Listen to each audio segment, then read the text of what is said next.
Hi everyone, welcome to our math lesson for today. Today's lesson is going to cover pages 20 through 27 in your blue math workbook.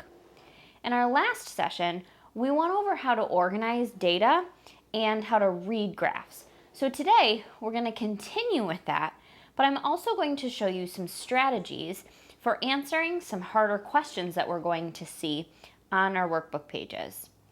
All you need for today's lesson is a pencil, crayons, and your blue math workbook, and you're ready to begin. Okay, so the last time we were together, we took a look at a graph with school supplies, and we answered some questions based on our table. So today, I have a different example to show you. So first, we're going to take a look at the table that they have created. So the title of this is Favorite Pet. And if you notice, there are bars today to look at our data. So the pets are over here. We have a hamster, a dog, and a cat. So if we look at the number of children who think a hamster is their favorite, we can count 1, 2, 3, 4, 5. For dog, we have all of them filled in. So I'm going to go right on over. That's 8. And then cat, you can count them, or you can go all the way over and see that it lines up with the 6. So once we study our chart really well, we're able to answer questions about the chart or the graph. The questions that we've worked with so far are really ones that we can find right from the chart. For example, how many children chose cats? I can look right up here and see that the answer is 6. How many children chose hamsters? Again, I can find that right on my chart by going to hamster, sliding my finger over and seeing that it's at 5. Good. How many children like dogs? So again, I can go to my dogs and slide all the way over, and the answer is 8.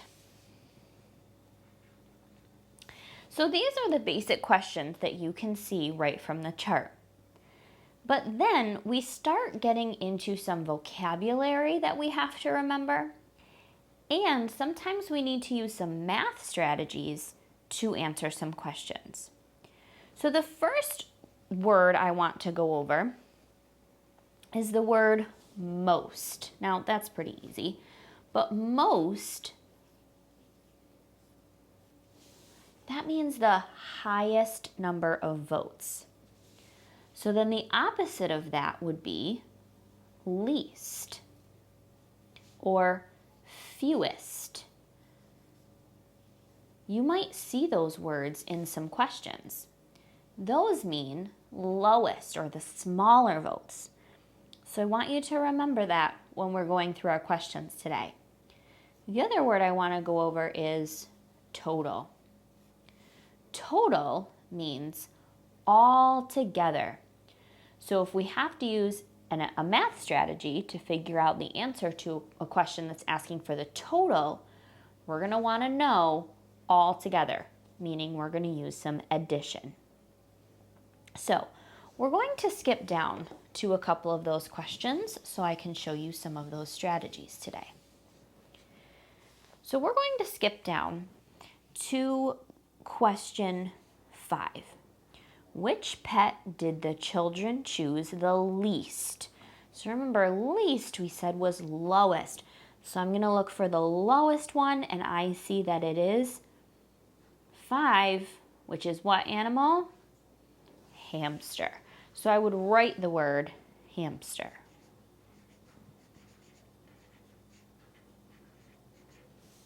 Okay, the next one, number 6. How many more children like dogs than hamsters? So this is one of those questions that I really want to focus on today because it takes a little math strategy in order to figure it out. So how many more children like dogs than hamsters? So if we look on our chart, we can see that dogs are all the way over here. at 8 votes. But hamsters are here at 5 votes. So in order to find how many more children like dogs, we're going to be finding the difference. The difference means subtraction. So there are 2 ways we can do this. We could look and see that hamsters end at 5. And then I can look at my dog votes and see that there's 1, 2, 3 extra dog votes. So that means 3 more kids voted for dog. But we can also use subtraction. We can take the higher number of votes and subtract the smaller number from it. So if we're looking at dogs and hamsters, which one's higher? Well, dogs. Dogs has 8. And I'm going to take away the number of hamster votes. Hamsters have 5. What is 8 take away 5? 3. That's right.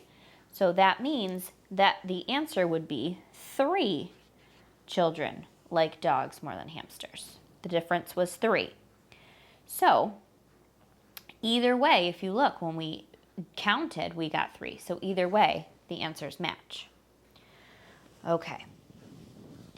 The next question on here that I want to show you a strategy to says, how many children in all chose cats and dogs? Remember, those words in all means together or plus. So we're going to be adding today. So I'm looking at cats and dogs. So that means I'm going to add those 2 together. Now there are 2 ways you can do this.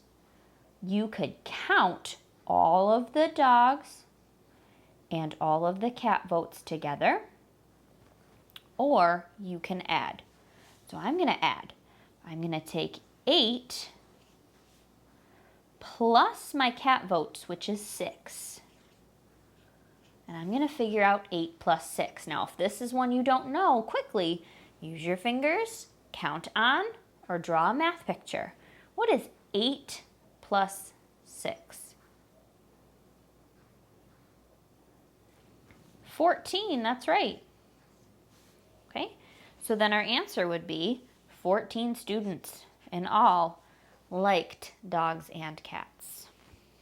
Okay, we're going to just try a couple more practice questions today to use those strategies we just learned. We're going to practice with one more graph today so we can work on our strategies that we've learned. So first, we're going to take a look. We always study our table first before we try to answer questions. So this one is showing animals at the zoo.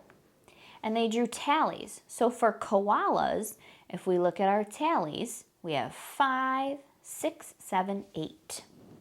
So we're going to fill that in for the total. Tigers, we have 5, 6, 7. Remember, that group with the slash through it, that represents 5. And the last one, monkeys. I can count by 5s. 5, 10. Okay, so we're going to skip down to some of those challenge questions today because you're really good at reading charts, and I know that you can tell me how many tigers there are and how many monkeys and how many koalas. So the first question we're going to look at is question number 4. Which animal has the most number? Well, that's easy. I have to look for the highest number. But it asks for the animal. So which animal was highest? Monkey. That's right. All right. Which animal has the least number? Do you remember what that word means? Least? Good, that means lowest. So which one is lowest? Tiger. Good. Okay, so here's where we're going to use our strategies now. How many more monkeys are there than tigers? So how many more monkeys than tigers? So when it asks for how many more, we subtract. So we are going to subtract 10 for monkeys, take away 7 for tigers. 10 take away 7 equals 3. Good job. Okay. All right. Next question.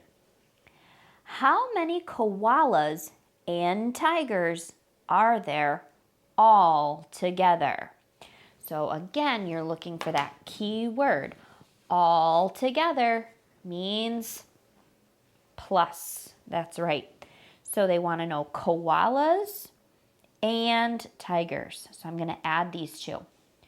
Our strategy is to write an addition sentence. 8 plus 7. Or you can count all of your tallies together. 8 plus 7. And what do we get? Good, 15, that's right. Okay. All right, my friends. So let's take a little quick second to review. When they ask you, how many more? We subtract, okay? We write a takeaway sentence. When it asks for all together or total, or sometimes they use together, we add. Okay, so you're going to want to write an addition sentence. While you're working, if you want to pause the video on this screen to remind you, this can be like a little cheat sheet.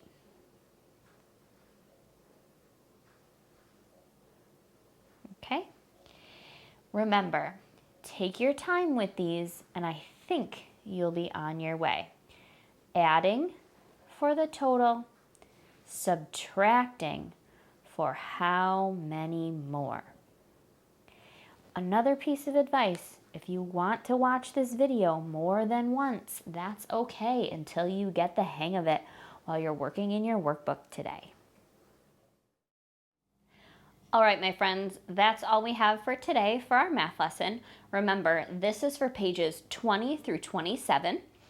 If you want extra practice on graphing, you can go to IXL Math Topic O. And as always, please reach out to your first grade teacher if you have any questions. See you next time.